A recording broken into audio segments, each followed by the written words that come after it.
Good afternoon, technically. I'm joined today by, to my immediate right, we have Sarah Feinberg, who's the president of the New York City Transit Authority.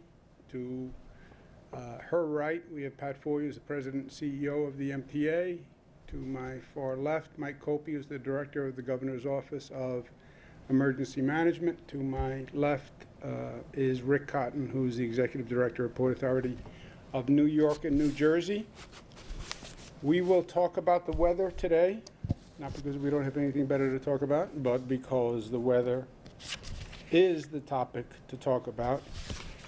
It is very dangerous out there, and I just drove down from Albany. I can tell you firsthand, it is seriously dangerous, and there is no reason to be out on the roads, and it's only going to get worse.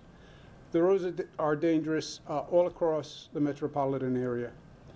The roads, even in Manhattan, are dangerous and impassable at points, and a lot of people are getting stuck already.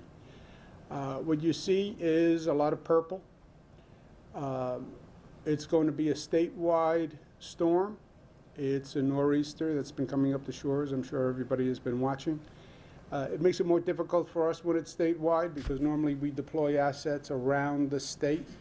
We'll bring assets from upstate to help downstate, downstate to help upstate. When it's statewide, obviously, we have to protect across the entire state. But you're seeing in the New York City metropolitan area 18 to 24 inches. You're seeing some pockets in the state upwards of 36 inches. So this is going to be a significant issue for us on a number of levels. When it's a snowstorm, you want to look at the rate that the snow is falling. This snowstorm is predicted to do over 2 inches per hour. Why is that relevant? Snow plows cannot keep up with 2 inches per hour, which means even if you deploy all the plows in frequency, you can't keep the roads clear at 2 inches per hour. So it's the rate of snowfall. It's the total accumulation, which is problematic in this case. 12 to 18 inches is a lot of snow. And the duration of the storm is a problem, because this is not a band that's going to last a few hours. This is a band that could affect the state through tomorrow night. So we're looking at a long 2 days here. I've declared a state of emergency for 44 counties in New York State, basically all the counties outside of Western New York. State of emergency has a number of consequences, but from a citizen point of view, if you are not an essential worker, you should not be on the roads when there's a state of emergency. And again, just from a safety practicality point of view, you should not be on the roads, period. There are going to be a number of suspensions and a number of closings. We want people to be aware of that. We said this morning, stay home, and there may be rail and road closings. So if you leave the house, you may not be able to get back. But let me give you an update on that at this point. And first, let me go to Sarah Feinberg to talk about the New York City Transit Authority. Sarah? Okay, thanks, Governor. So we continue to operate both underground and above ground service for now, but conditions continue to deteriorate, and so therefore we will suspend outdoor subway service starting at 2 p.m. But to be clear, people should start planning that now. So if you are not home and you need to get home, you need to start making your way there now. We want to get to 2 p.m., but don't wait for that last train that's going to service the outdoor portions. On buses and on outdoor service, we will obviously reopen as soon as it's safe to do so, but it's a little unclear on when that will be. And so we'll play that by ear and obviously keep letting people know through our app and through our other service announcements when we think we might be able to reopen. But plan for a 2 p.m. closure of outdoor above-ground service. Underground service will continue to operate if we have to. Obviously, we can stop that as well, and we have every contingency plan in place, but for now we are not planning for that. On buses, we continue to operate because the roads are both passable and visibility is okay for now, but also conditions are deteriorating there as well. And so please plan for us to have to suspend some bus routes at some point in the coming hours. We will, again, message to our customers as we have to suspend service, and we will be focused on restarting service as soon as we possibly can. But as the governor said, if you don't have to be out for essential work, please don't be. Governor? Okay.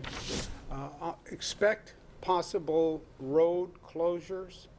The Long Island Expressway could close. The Northern State Parkway could close. I-84 could close. Sprain Parkway, Taconic Parkway, they all could close. Sawmill River Parkway could close. So plan that. We're not closing them at this point, but again, if the storm comes as projected, the plows will not be able to keep up, and we could very well close those roads. So keep that in mind. We'll make an announcement, but again, plan on road closures. So if you're planning on getting home via one of those roadways, I would leave as soon as possible because they could very well close in the next few hours as the snow continues. Let me go to now Patrick Foy, who's the chairman and the CEO of the MTA. The MTA, besides the Transit Authority, runs the bridges, the crossings, the commuter rail, Metro North, Long Island Railroad, et cetera. Patrick Foy? Thank you, Governor. I'll start with the Governor, the observation that ridership is light across the system. On Metro North, the last Metro North trains to and from Grand Central will leave around 3 p.m. Last Long Island Railroad trains to and from Penn Station and Atlantic Terminal will leave between 2:30 and 3:30 p.m. Customers are urged to check mta.info, which will have adjusted schedule information for both Long Island Railroad and Metro North. These trains are expected, in most cases, to reach their final destination by 5 p.m., with the exception of the Metro North train to Wassaic, which will arrive around 6 p.m.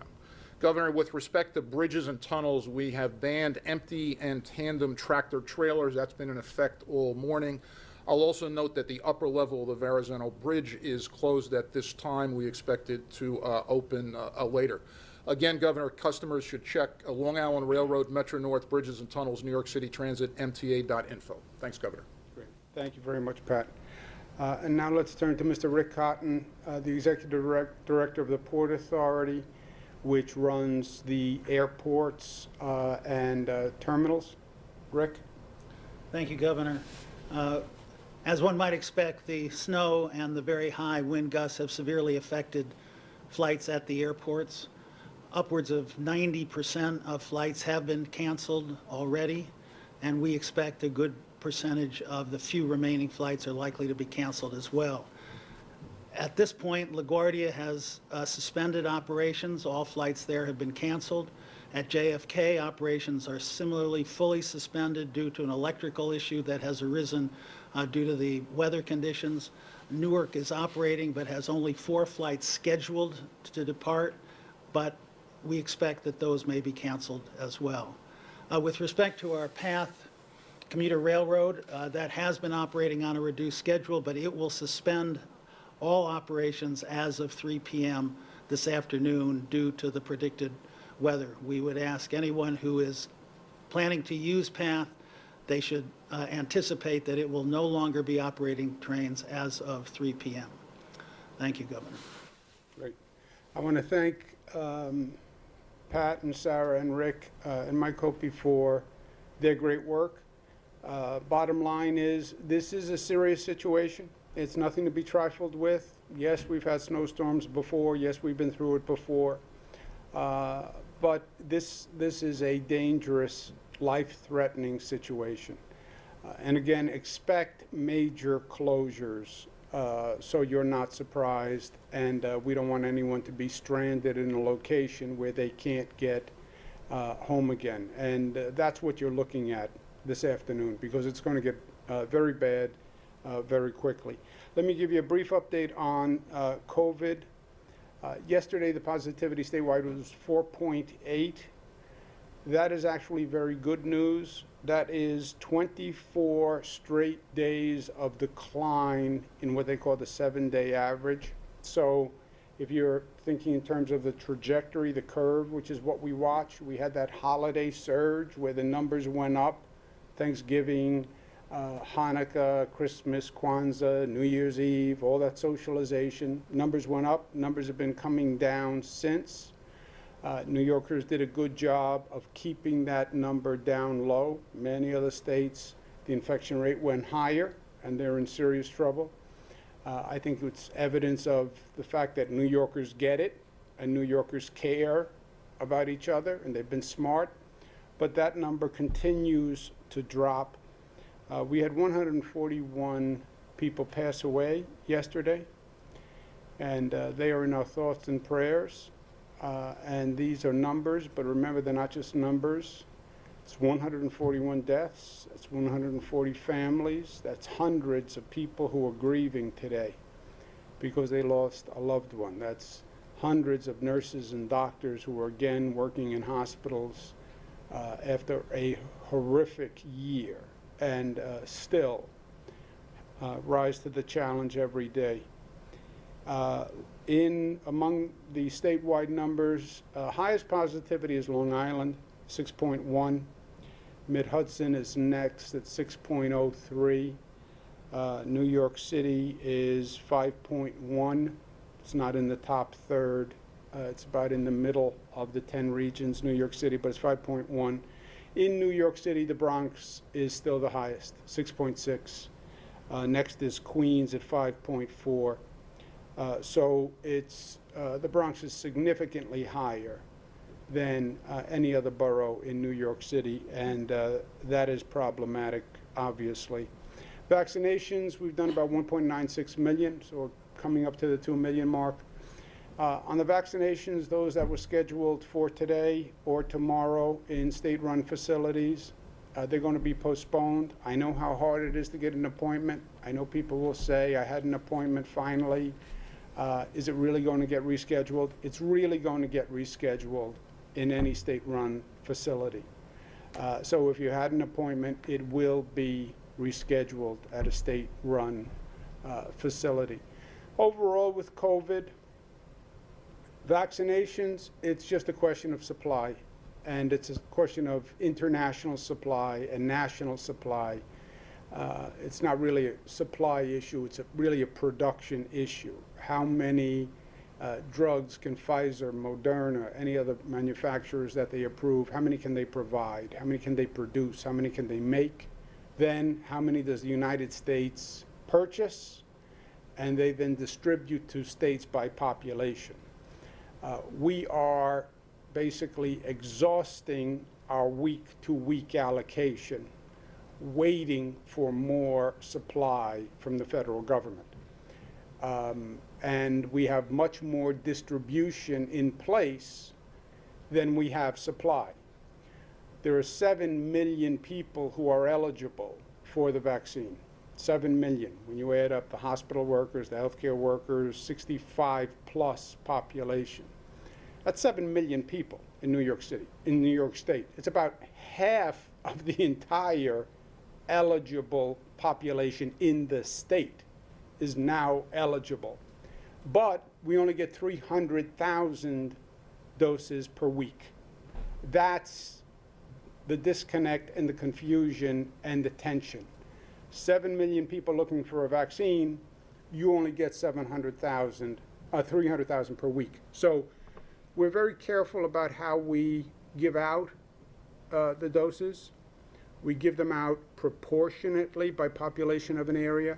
We then give them out proportionately among hospital workers, essential workers, and 65+ by their percentage of the population. and the providers have select groups they're giving. But I understand the frustration. I've spoken to hundreds of people who said, I'm eligible, but I can't get it. I sit at a computer and just keep hitting the refresh button looking for a vaccination. I get it. That is a situation created by the federal government initially, and it is a national problem and an international problem, that there's just not enough vaccine. And I know the Biden administration is working very hard on that. They have made progress. I believe they're going to make more progress as we go forward here. But whatever we get, we will distribute. And we'll distribute it as soon as we get it. We just have to get it. Overall on COVID, the numbers are coming down.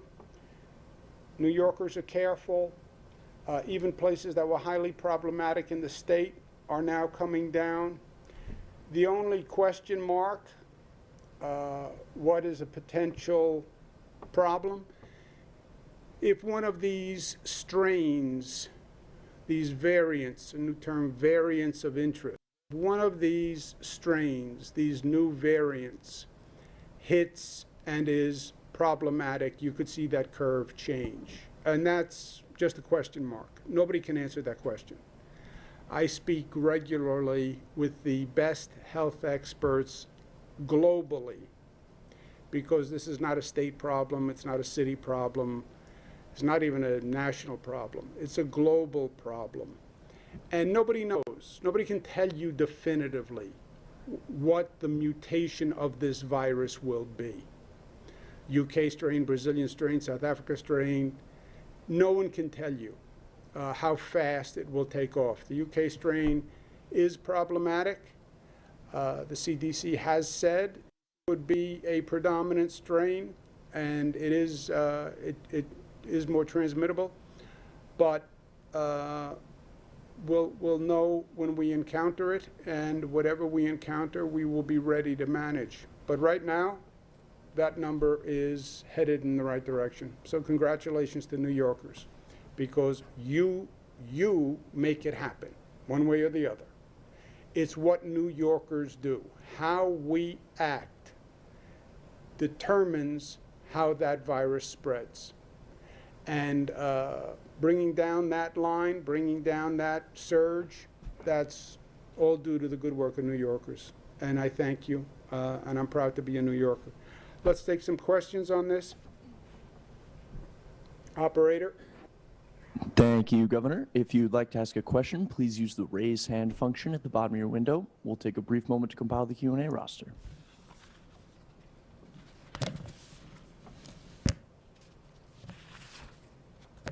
Governor, your first question comes from Gwen Hogan of WNYC. Gwen, your line is now open. Please unmute your microphone. Hi there, Eric. Can you hear me? Yes, we can. Thanks very much for taking my question. Two things. Can you clarify how the closure of above ground service will work? Does that mean that all lines that have above ground are just completely shut down, or just the parts that are underground? And then I just wanted to see if you could comment, preliminary data that was released this weekend about disparities in health, or disparities in racial demographic of who is getting the vaccine. I'm curious if, Governor, you've reflected at all about how your administration handled the first 2 months of this, if there are things that you think you did that exacerbated these racial disparities that we're now seeing, and what you could do differently to improve that in the coming weeks. Yeah, on the disparity in the vaccine, I think we anticipated it. I think New York was the first state to predict this was going to happen. If you remember, or if you knew, I had been raising this issue since the Trump administration first announced the vaccine rollout. I said, you can't just rely on traditional healthcare means, because you're dealing with healthcare deserts. And when you just use the private healthcare system, you're not going to bring vaccine to the desert. That's why they're healthcare deserts. I said that this virus affected the black community disproportionately. Death rate in the black community was twice what it was in the white community. It's 1.5 times what it is in the white community and the Latino community. And there was less testing in the black and the poor and the Latino community. We set up a task force to work on just this. I work with black churches. We're doing vaccines in public housing projects, in community centers, in churches, exactly for this matter. So we have greatly increased access. You have two issues. You have the access to the vaccine, which is problematic all across the state, obviously, but we have significant special efforts in poor black and brown communities. I said that I'm not going to receive the vaccine until it's available in poor black and Latino communities for my age group. So I said I'm going to put myself in that category. And we've been working on access. Of course, you can always do more, but we need more supply to do more. The second issue, which is also very real, is distrust of the vaccine. They call it hesitancy.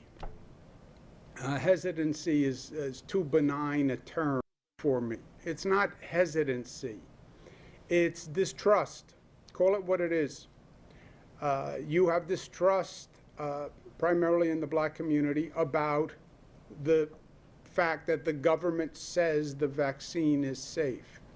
And we talked about this last year when the Trump administration said, well, we'll tell you that the vaccine is safe. Yeah, but then you have the distrust of the Trump administration and the cynicism of the Trump administration and the cynicism of government in general. When you're talking about the black population, you're talking about a population that went through the Tuskegee experiment, right? So you understand why there's cynicism and why there's distrust. I said we'll have a New York State panel. I'm not asking you to trust the Trump administration. I said I wouldn't trust the Trump administration. We had a New York panel with New York doctors, and New York doctors will also check the vaccine to say it's safe. That was to build confidence in the vaccine. And we did that.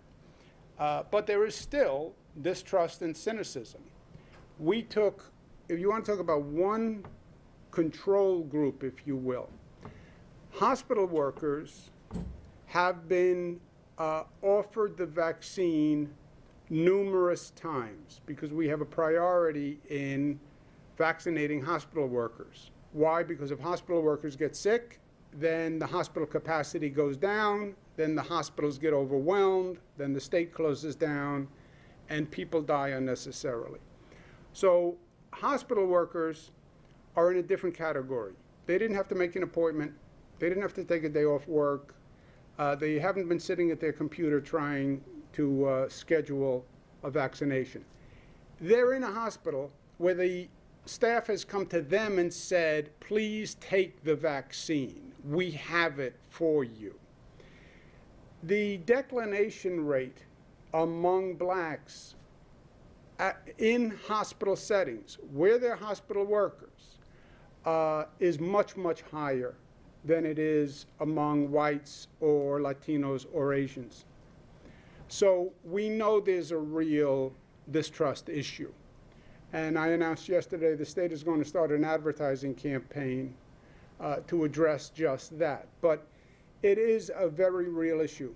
We have to improve the access, yes. We need more supply, yes.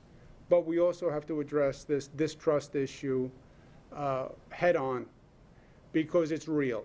And I understand it, and I get it, and I understand why there's cynicism about the system in general. And I would agree a lot of times with the cynicism about the system, but not with this vaccine. I believe in this vaccine. And I've said my mother, who is 65 plus, she doesn't like any reference to her age, but she does qualify as 65 plus. I'm 63. I don't think I'm giving away my mother's age. My mother should take it. My kids should take it. I believe in it. And we're going to have a full-throated effort and work with a lot of partners to try to communicate that to anyone who is distrustful of the vaccine, but especially in the black community.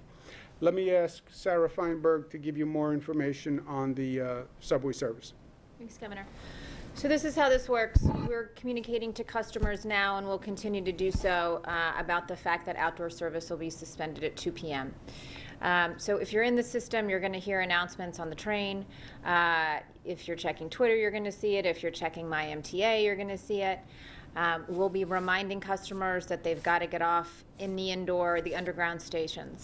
At the last underground station before the train enters the above ground tracks, we will disembark the train. Everyone has to get off. We'll explain why. The train will then continue on with its train operator and its conductor because the train will continue to sweep the snow off the tracks, which will help us continue to clear and recover from the storm. It'll get to the terminal, it'll come back, it'll start picking up customers again once it hits the underground station. So that's how it's going to work. And again, we'll resume outdoor service as soon as we can, as soon as it's safe to do so. Next question, operator. Governor, your next question comes from Therese Loeb-Cruiser at the Downtown Post NYC. Therese, your line is now open. Please unmute your microphone. Therese, please unmute your microphone. Trying to do that. You did. Hello, can you hear me? You did, yes. Great, Yeah. thank you. Hey, Governor, I've got 2 questions for you. You can take your pick. Okay, that's new, but I'll do it. I don't want to All monologue right, you, what's but option A? all righty. One of them has to do with the fact that I'm looking at a great quantity of snow outside my window, and I happen to live in a floodplain. And I'm thinking ahead a day or two when all this stuff starts melting. And do we have any plans for dealing with coastal flooding? That's one of my questions. Do you want the other one or just, Yes, I just that want the one? other one so I can make an informed choice between A and B. Go ahead. You want to, okay, you want an informed choice. Okay, the other one has to do with another instance of what I believe is social inequity. If you have a lot of 75 plus people who are eligible for the vaccine, a lot of these seniors don't have computers, they live alone, or they're not very computer literate. They don't know how to get themselves into the system properly and keep trying. And they need some help if they're going to be able to actually get a vaccine and get a place for one. Okay, I am going to opt for question B. I'm going to give option A, ask Mike Copey if you want to talk about question A, which is after the snowfall, what if there is flooding in low-lying areas? Yes, Governor, we're preparing for that right now. We have the stockpiles across the state that are open, and they will be ready to deploy pumps, generators, and other equipment to communities that may be affected by flooding. We also have the National Guard that is on standby, that is available to assist any municipality with sandbag placement and deployment should that become necessary. On question B, it was question B. I understand totally about access to the vaccine and people who are not as fluent, if you will, in use of technology. And that's why on the state level we have a good old-fashioned phone number that you can call and talk to a good old-fashioned person who can make an appointment for a vaccine and tell you what places are available in your area. And I don't have the phone number off the top of my head, but we will. We have announced it, and I'll make it available to you afterwards. Next question, operator. Governor, your next question comes from Josefa Velasquez at the City. Josefa, your line is now open. Please unmute your microphone. Hi there. Can you guys hear me okay? Yes, how are you? I'm great. How are you? Good.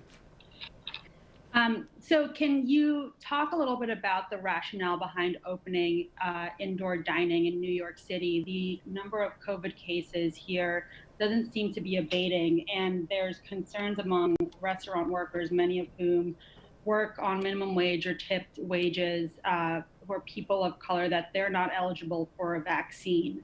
So it's a two-parter. Can you explain your rationale for opening indoor dining, and are there any concerted efforts to include restaurant workers in the next batch or in the current batch of people who are able to be vaccinated?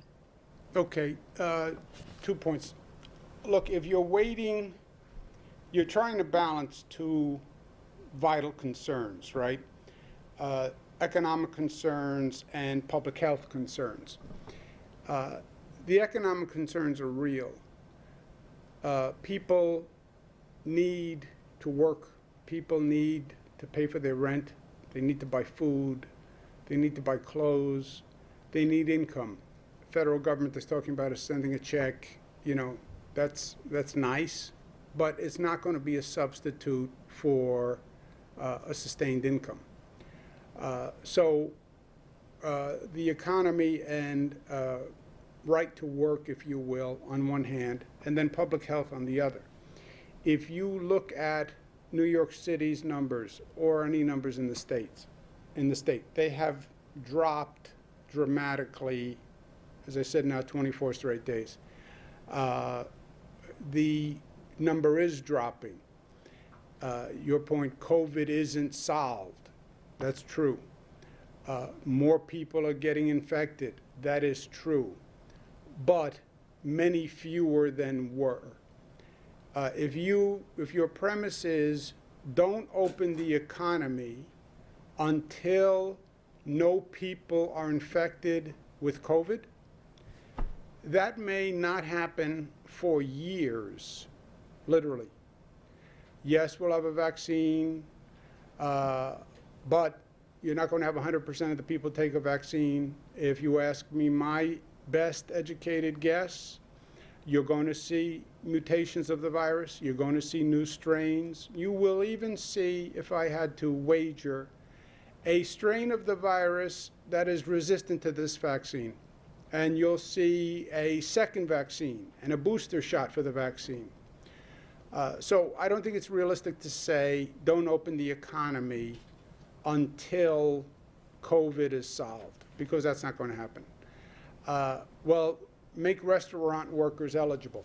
Look, I get the theory on restaurant workers eligible, immune compromised eligible, people with diabetes eligible, obesity, people with asthma eligible. And it's very easy politically to say, I think this one should be eligible. I think this one should be eligible. I think everybody should be eligible. The realistic situation is you don't have enough supply for any of these people. You have 7 million people eligible. Well, I think more people should be eligible. You have 7 million people, you only get 300,000 a week. What does it mean? And I get, you have a lot of politicians, and it's everybody stands up and says, I think police should get more. I think fire should get more. I think the restaurant workers should get more. I think child care workers should get more. I think the immunocompromised should get more. Fine. Tell me who you want to remove from eligibility. You want to add someone? We already don't have enough. Who do you want to remove? Do you want to remove teachers, police, fire, 65 plus? Who do you want to remove? Oh, no answer. It's a cheap, insincere discussion. Yes, I would like to see restaurant workers eligible. Makes total sense. But what does eligibility mean when you don't have the supply necessary? Next question, operator. Governor, your next question comes from Paul Leota, the Staten Island Advance. Paul, your line is now open, and please unmute your microphone.